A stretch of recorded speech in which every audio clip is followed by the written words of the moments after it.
welcome back to episode 108 of Talkoffamepod with your host, Kyliemontigney. And I'm so excited to have founder of Hint, host of the Kara Goldin Show, and author of Undaunted, Kara Goldin. Thanks so much for calling, Kara.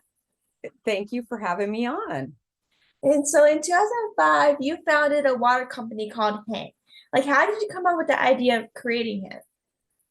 So I had been drinking a ton of Diet Coke for a long time, and I was not really thinking that there was anything wrong with it because the word diet had fooled me into thinking that it was better for me than maybe it was. But when I was trying to get my kids off of all of the juice that they were drinking when they were little in the sippy cups, right? I Mm-hmm. felt like I could really see a dramatic change in kind of how they reacted, or when they went to the park, they'd be less likely to throw a temper tantrum if they weren't having so much sugar. And so I started throwing fruit and water initially for them. And then I started drinking it myself. And I found that it really helped me to drink water. And I never really drank a lot of water growing up because I substituted Diet Coke. And I Mm-hmm. didn't like the taste of plain water. I thought it was boring. So I started drinking my version of Hint that I had created in my kitchen. And that was really kind of the beginnings of it. And I thought if I could share this idea with lots of people, then maybe a lot of other people are like me, that they've been tricked by these words like diet. Maybe they don't like water. That's why they drink soda or these really sugary drinks. And fundamentally, I really believe that water is something that everybody should be drinking, and Mm-hmm. obviously clean water, but water that tastes better was really the goal and the mission of the company, and still is today. Like I was the same exact way, and I never spoke about this publicly before, but like when I was very young, I absolutely hated water. Absolutely hated it. Like, and my sister, like she does all these things with thyroid and make people's health pretty good and stuff like that. And she always say, like, Kylie, you need to drink water, like it's good for you. And I'm thinking to myself, like, no, like this is like I was so used to drinking like juice and all those things, like you said, that I Yeah, was like water is kind of boring because I thought I just didn't like plain water. I always wanted something like that kind of had flavor to it, not just kind of plain water. Until up exactly. until I got sick back in 2020, I got really sick, and it was because of my anxiety and because of the way I was eating. And so that's when I realized I was like, oh my God, like this is what causing me to be sick. Like I need to drink water. And ever since then, I'm like, oh, well, water is really the only thing I drink right now. Like people kind of don't realize that water is so important to you until like you kind of get sick. No, it's so true. So I 1000% agree. And so I do struggle with self-doubt as a female founder. You know, I think everyone does. And Mhm.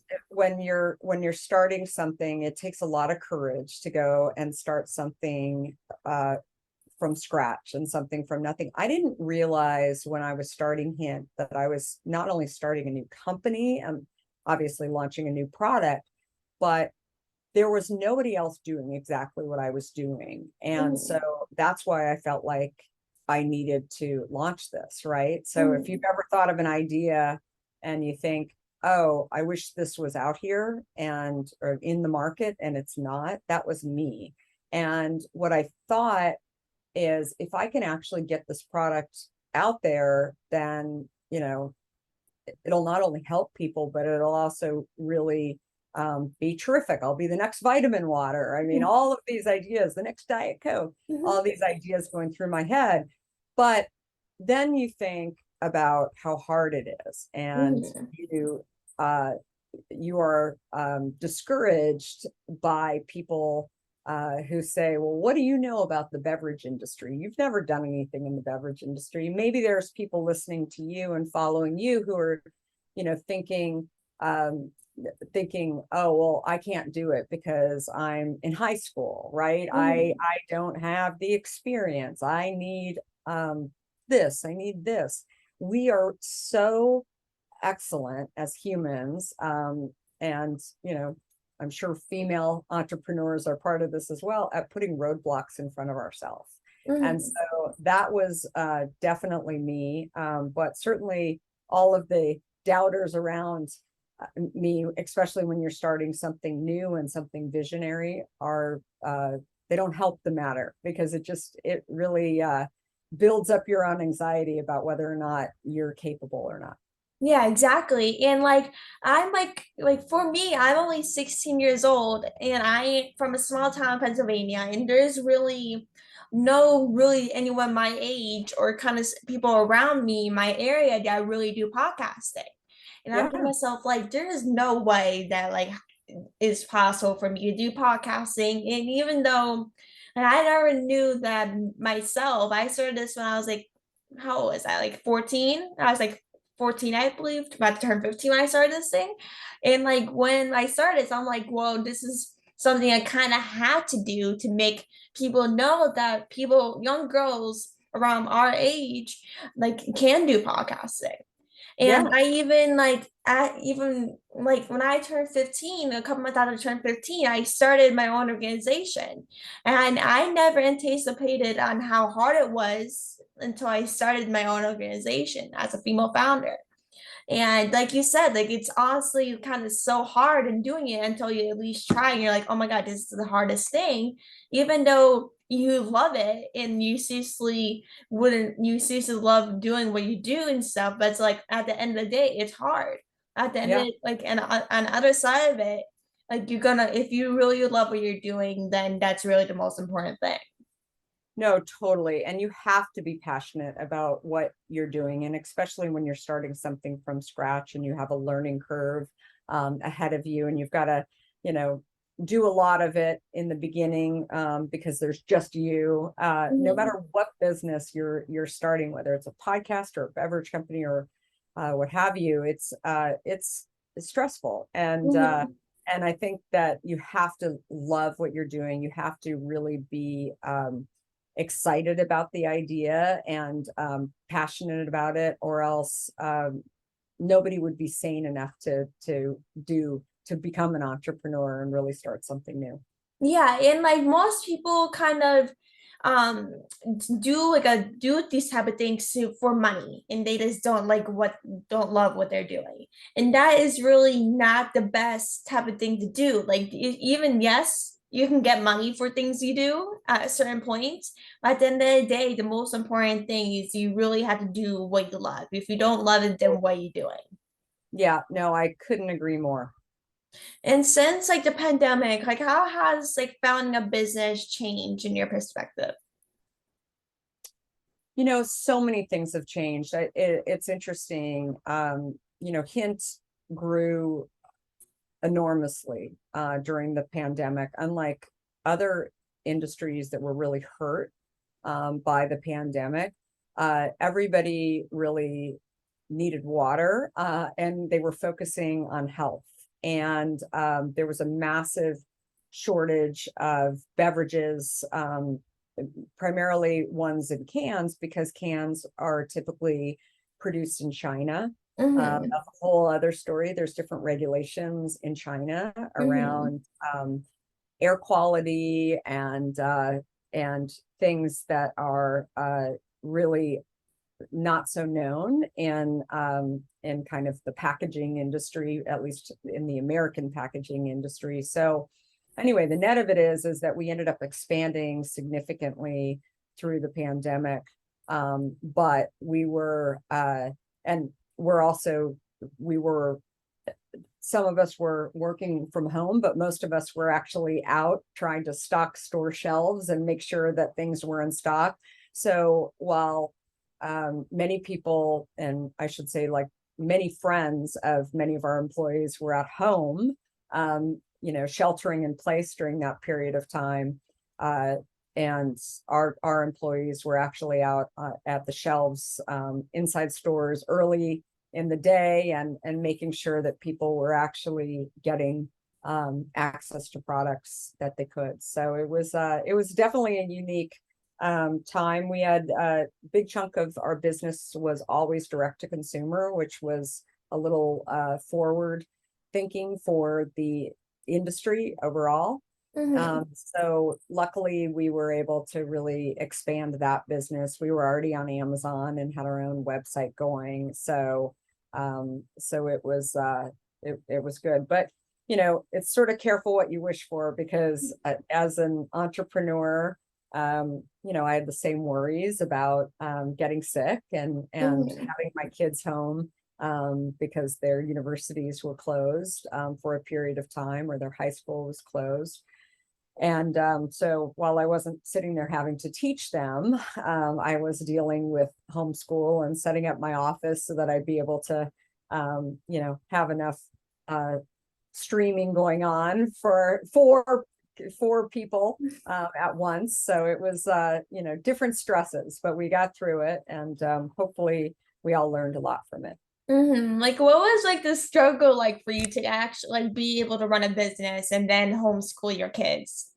Well, I'm kind of Well, I mean, my kids aren't little like you. I mean, your mom and dad aren't like sitting over, like, I felt sorry, especially for members of our team who had, little kids, right? Where you're curious. having to teach them and or make sure they stay online, make sure that they sit in front of a screen, whatever that is. I mean, my kids are pretty disciplined, and they were definitely signing on. But look, access was massive, so we had to figure out how we were able to stream. And really, luckily, we live in an area that has huge abilities to run the wireless, but running them all at the same time and doing streaming like what we're doing, it just takes a lot. And so in the beginnings, everything was freezing for everybody. And when that happens and you get kicked off, nobody's that happy. You hear screams from the other room, and of anger. You've been Yeah. there, right? Yeah, I've And been there a million times. Yeah. yeah, so figuring out, is there technology that actually helps to be able to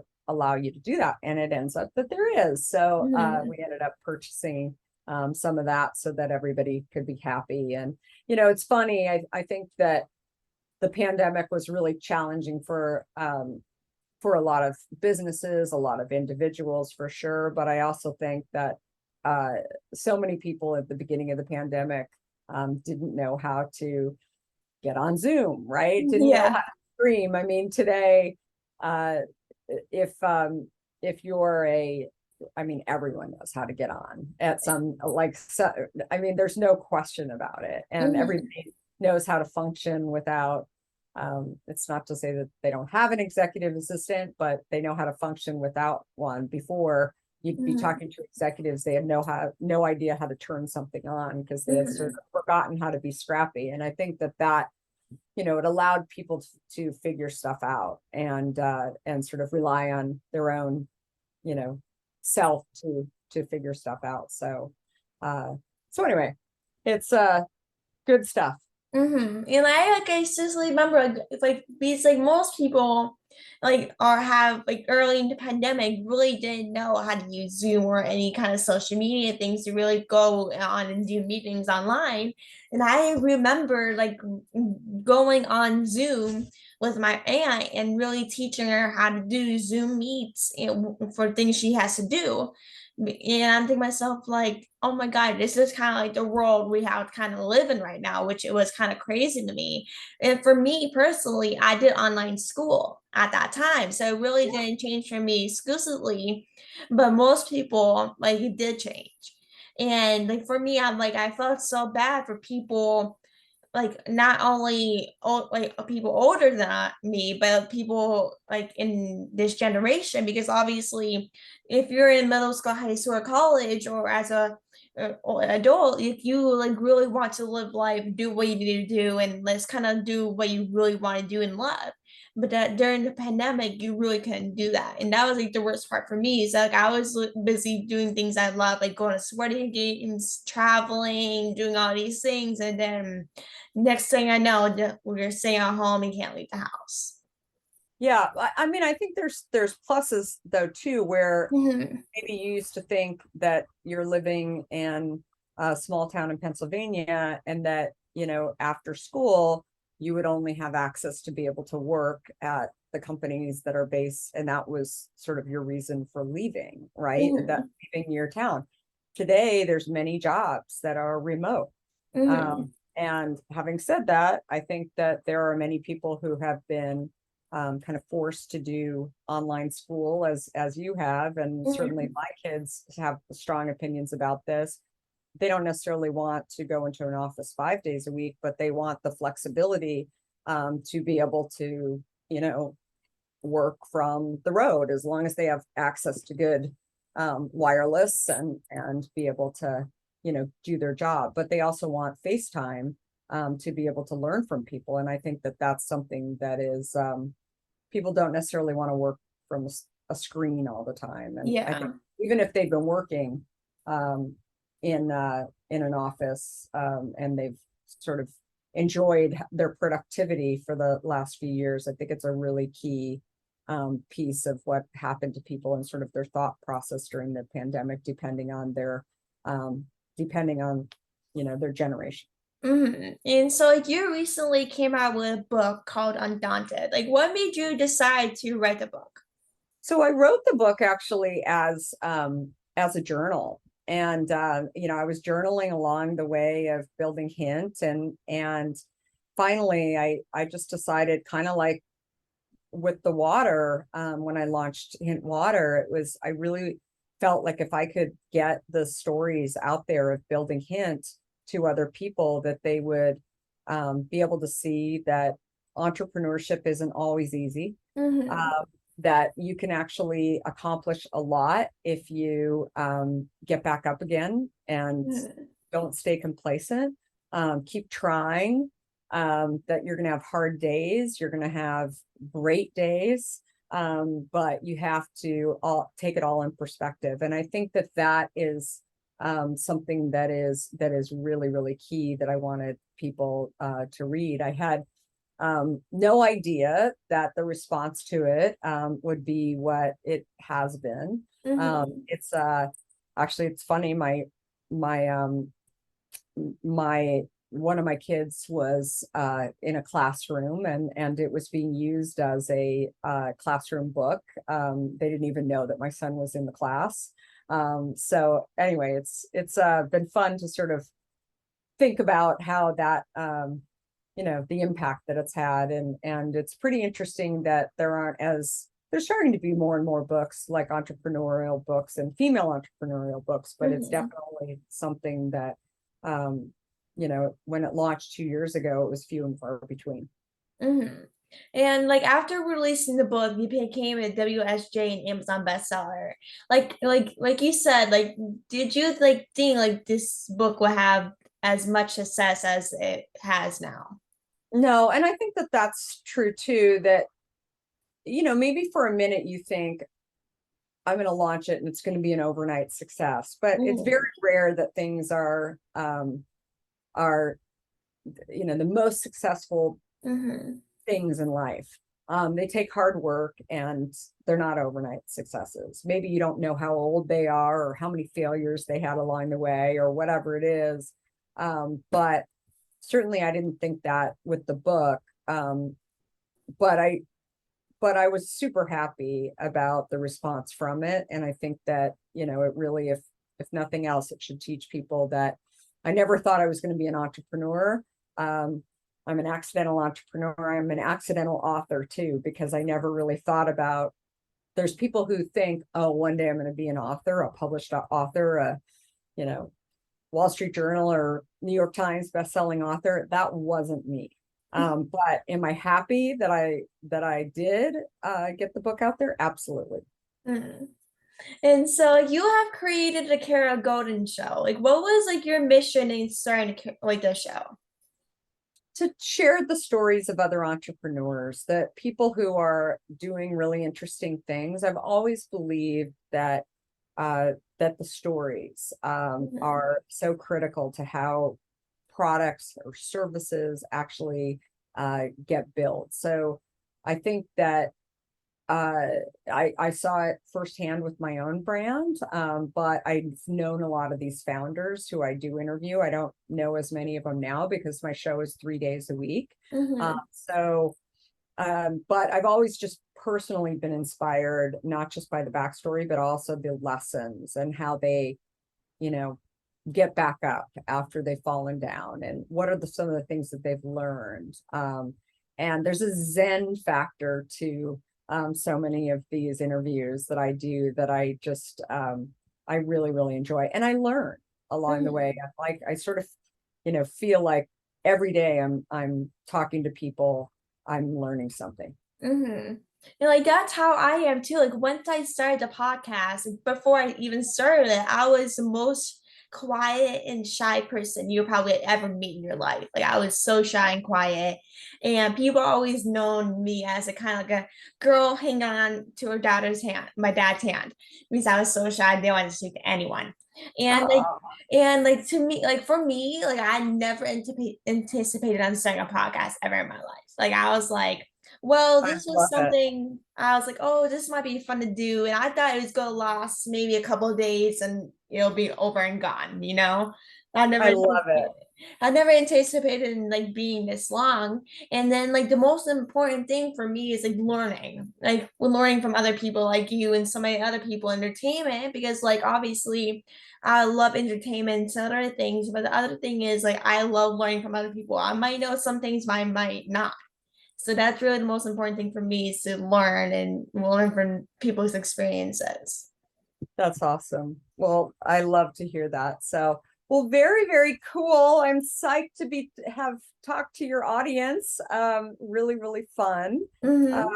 is there any, uh, you can reach out to me on Kara Goldin, is all over different social platforms. And then my podcast, as you mentioned, is called The Kara Goldin Show. It's Mm-hmm. on every platform. And then Undaunted is my book, and I hope you get a chance to read it or listen to it on Audible.